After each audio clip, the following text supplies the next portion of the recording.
আসসালামু আলাইকুম আরহামতুল্লাহ বারাকাতুহু। কেমন আছেন সবাই? মা কল্যাণ সংস্থার পক্ষ থেকে আজকে ঈদ সামগ্রী দিতেছি আমরা। প্রতি বছরের নেই এবছরও আমরা দিতেছি। আপনারা দোয়া করবেন দেশ এবং দেশের বাইরে সকলে, যাতে করে আমরা আগামীতে যাতে করে আরও বড় সরে আমরা আমাদের যে মা কল্যাণ সংস্থার সম্মানিত এখানে প্রতিষ্ঠাতা চেয়ারম্যান জনাব খন্দকার আলম সাহেব আছে এবং আমাদের রিনা আপা আছে সাধারণ সম্পাদিকা এবং আমি আছি সিনিয়র ভাইস প্রেসিডেন্ট।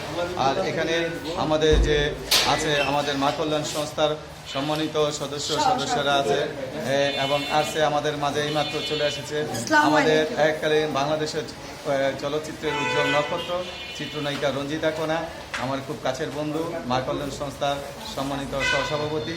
হাই দাও।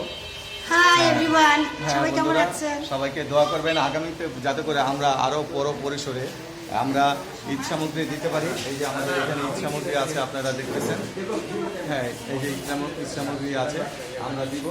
বন্ধুরা আপনারা দোয়া করবেন আগামীতে যাতে করে আরও বড় পরিসরে আমরা দিতে পারি, সবার কাছে এই প্রত্যাশা করতেছি। শুধু রামপুরা নয়, শুধু বাংলাদেশ নয়, টেকনাফ থেকে তেঁতুলিয়া, রূপসা থেকে পাথুরিয়া, যাতে করে বিশ্বের মাঝে আমরা ছড়িয়ে দিতে পারি এই মা কল্যাণ সংস্থাকে। সবাই ভালো থাকবেন। আসসালামু আলাইকুম ওয়া রাহমাতুল্লাহি ওয়া বারাকাতুহু। সবাইকে জানাচ্ছি ঈদ উল ফিতরের অগ্রিম শুভেচ্ছা ও অভিনন্দন।